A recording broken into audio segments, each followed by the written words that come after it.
ngasi mayamda nungaiba paw ma tamjage madudi ai video toin thagalani duga yariba makai nungti gi thagana wona gani thangja no majing thagaloi maramdi thangja ga no majing da ai video kamaina semni habigi preparation ama tawbada ko ada koina tagat ki aina tagat ki series ta price action matang tha khare khara trading psychology adagi zerodha kite ki matang da khara mati am sema me duga garang han option ji kari no habe matang da video on thagat hogre sigi series makai ai loi thagalakani duga hojik chathara kadu main oina chathara kadu series se trading psychology ga risk management ga sigi matang je maram di comment da mina sigi ta hangle bugo habadi ai gi video yegi ba mi singse khara experience lai ba trader sing yam yeng ma le aduna sigi matang je ai sema gani adu aina video sema matam da karmaina sem gani habadu mai ulake bugo mayam je nungai na ba aduga habadi kitang kechi oi ba thamne lu thamge ai ngasi lupa lising manga tonge ka ai ngasi lupa lising ani mangi ahum mangi ka na ai toroga hadi thaglake bugo aina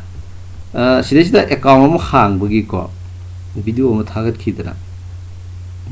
sige account hai ba sige account je hang ba lore adu dugane sida video thagat khabni ko ada aina paisa khara hapchi level lupa lama lising marfu mo sida happy je tai gina to aina trade to bose sige account si wari ni ko ai tai di uloi ada aina nong da lupa kya tongi kya mangi natraga trade kamai to wi habigi ndum chorok pam ai me utke to bose duga aina nong da tong basing natraga mang basing se ai me anda uchrake adu duga aina ulise ai show to baina tai paisa am tonge habina te mamusu yai ko aduga aida uttoise tai gina ta mayam kitang education oina bu habadi trading je paisa je pangtan tan be awoi su ninge bu ko ada trading haitar ga di pangtong da tong doi sining ba aduga trade se tawru khudi mak ta pangka da ka doi ga ningna ba le adu nate ko adu nate haba potuma ai show taw ge ba kamaina niti niyom jumna trade tawe habdo ai show taw na be da mak ta ai mayam da kano taw ne ai ne yam kai na hairaga taw ba nate bu ko ai sigi account sem ta login am taw ge ko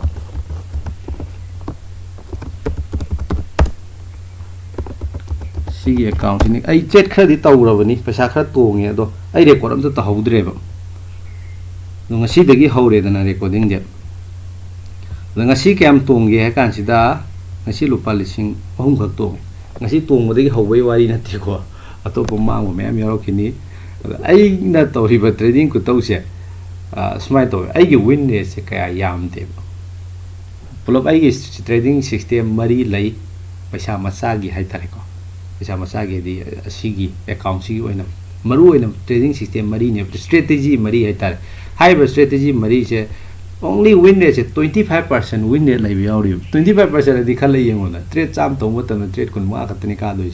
75 ti loss hoidine hai ba di atoki mati pura ni ba poba hoidine tawda bu to matam di berane sati asin to ngi smaina 25% win rate level lai 62% win rate level lai sina intraday gi nate ko nunti gi tawodo nate weekly tawodo ba only 50% win rate level lai duga 61% win rate level lai adana pro average lo thok pada nearly 50% muktani ba gi win rate habadi win rate se kisu kaya yam de hai tare ado poti kai de sanage kana risk to reward sanai ne aduna aina video thak matamda ayam matamda mang bagi ngasi su mange ngasi su mange na toi torpe tawbodo aina thagali ba mong do mayamna lesson oina learn to biyo gyan ta ni ko ai ngasi gi oina habetang market ki magi mong je ai habetang bit ta hai tare ko ahan mane na ai habetang explain to hongge ngasi je market se fadana ka gre ngarang su kare ngasi su kare ba sigi maram lai sigi maram je habetang haram gi ko sigi maram se ngarang hai do ngasi hai do hang pung baro hai tare hingi pung baro size ngarang som hai ge ko ahing ne na ko ngarang se khoi gi US ki Federal Reserve ki hai tare ko FOMC meeting en ma lai FOMC meeting sida koi tha khuding to bani ada moi interest rate se kakadra kainogi hai tare ko Federal Reserve hai se central bank ni koi RBI gum bani ado RBI interest rate se haigat kakadra na meeting je moi tha khuding to we duga hanaki tha gi expectation je 75 basis point haigat kani habigi expectation ama thambane ba high expectation do yore 75 basis point haigalle ko ado usually karigumba khoina economics tamba kangu MBA finance tamba kangu singna मोइदा स्माइन तौरंगनी को मोइदा करीगुंबा central bank सिना interest rate से hike तौब तारगदी stock market से down चलेना अदुमाइना तंबनेबा तौबदबो असिगे पोसे लारिक की वारीनी को अदो खोइना कैनोदा लाखो मतमददी trading दा लाखो मतमददी अदुदा खक्तंग लेते अतोब फैक्टर मैम लेयेबो हाइदि होय चुमे करीगुंबा इंटरेस्ट रेट से हाइगत तारगदी मी सिंगसे कदौबा स्पेन तौनिंगरोय स्पेन तौबगी मुहूर्त सेविंग लूमदा हेना तौनिंगबा अदु सिगी वारीसिना आई कोना आई फजना कनो ताके को तो ngasiगी हाफितंग कनो लाके ngasi मार्केट अप तौरिसे सिगी मरम जे तई नतबा negative news ओइगदबुदो हाइबदी expectation no fungi तौबदबु जे पोलना मागी स्टेटमेंट खरा पिरमे हाइरिबा स्टेटमेंट दुनो मरम ओइरगा मार्केट से डाउन चटकदबुदो अप लूमदा लाइहे मारा करी हाइगे कांसिदा ममांगी जून की FOMC मीटिंग दा माना हाइरमिसे US से रिसेशन दा लाकदोरे हाबगी रिसेशन दा लाकदोरे रिसेशन से कोइना कक्प ngमोइदबगी मोंग अमा ओइरे हाबगी स्टेटमेंट अम पिरमेबा अदुदुना मरम ओइरगा फर्दर मखाताना कोइ एग्रेसिवली रेट से हाइक तौगनी हाबगी अमा खाइरमेबो सिदा इन हाइ मैम से ज्ञान तादरगसु आई लोइना फंडामेंटल एनालिसिस दा लोइना एक्सप्लेन तरोकनी को मरमदि कइगिनो कानसिदा 40 years inflation je ngasi dina sahi nifugi mamang se yeng matamda hanakisina inflation je kwadi wang oire ko mamang su wang mani mamang ire ko chana nong thugai ne 9.1% ne the inflation ai se berane ko 9.1% ai se pura berane adu duna maram oiraga ke do inflation se control tong na ba mamang gi junda man hairami se heavily ekhoi rate hike toguni habagi no mukha hairam me aduga hanak se mayam expectation the 75 basis point hike toguni have the tore ko ado rate hike togi ba have se usually market se matam khra di down sat ka dawne adu ma gi statement da kamai togi kan sida hanak na mu haire se US se recession da lakpagi mami u u de na mu haire gyan tare ko have the economy se recover togani have ge adu gi maram kano gi khoi gi labor market se हेंगले खोले हाबेगी वारी मदि लाइगरे को अदुगी सी statement जिदनी को market से पाइचे गिजे US से कदवा inflation कनो रिसेशन लापगी कनो मयु उदे अदु दुना खोइने एग्रेसिव कनो एग्रेसिवली फर्दर रेट हाइक तौबुद तौरोइदर हाबेसे हाइदि सेप्टेम्बर लाइरी को अक्टोबर लाइरी हाइक तौबुद तौरोइ हाबेसे रेट पुदि हाइक तौरकनी को यार आई तौदो मालेबो तौगनी हाबने मोइगी टारगेट लाइबने तौबदबु एग्रेसिवली हाइक तौगनी तौरो हाबसे हौजिक हाइबा ngamde मागी statement gi matung ina haija ado data gi matung ina haigani habne data gi matung ina habadi inflation data yengani ade corporate result yengani haiba corporate result lo yenga akoine aggressive hike tawbra natra kitang tawbra habdo admani yengani na statement pile haiba sumba statement je sisibu dobi statement hare khangne kaimo market sida dobi statement laita gani market se up chale adu result no ngasi phangi je ko sumaina khoina fundamental lagi nainaraga su trade tawba yai ko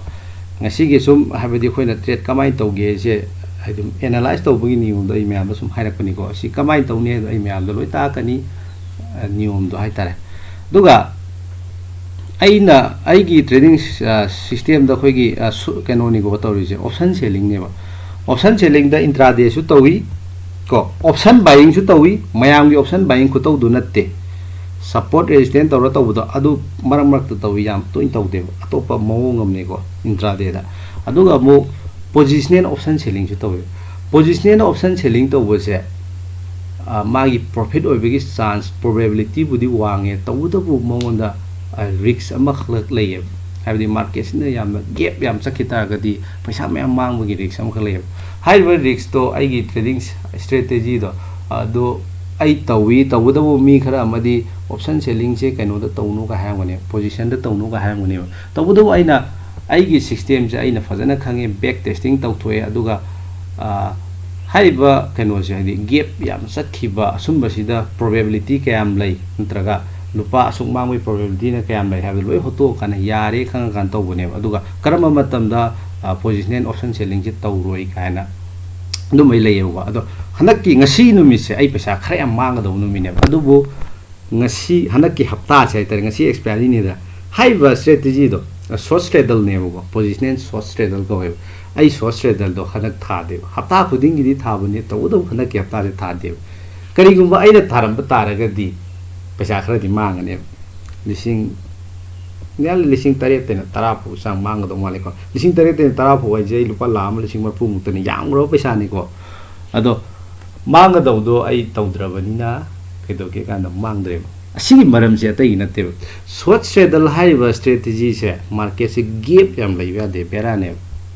aduga market sina leng dra kana paisa phang do ne aduga market sini yam high hum dana sa ta ga di paisa mang mu gi chance yam no wange ada aina haiba FOMC meeting je handak laiba aduga chumna gi FOMC meeting dagi ngasi sina he na market se humma puni haiba gi aingonda concept amaga khange bako aduna market se yam lengani haiba po se aingonda kitang up ta chaka dore down na chaka dore haiba de ai khangde ko tawbudabu maikai amda high ga dore haiba po se aina kari gumba ai ai analysis se phang bai tar aduduna leng drakanda paisa tan ba strategy ne aduna market lengani haiba gi kai gumba sawum khara khangudagi ai tawdre aduna manga dawdi ma hawdre tai gi wa da suna te da koina yona se nifty dana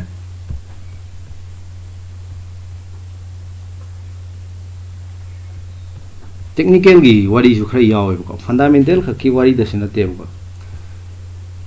nifty je size de ko kaino ne lai se resistance oine ek toroga phana kuina leiramane ada resistance oina ek toroga leibje hafta je sai sum haure ko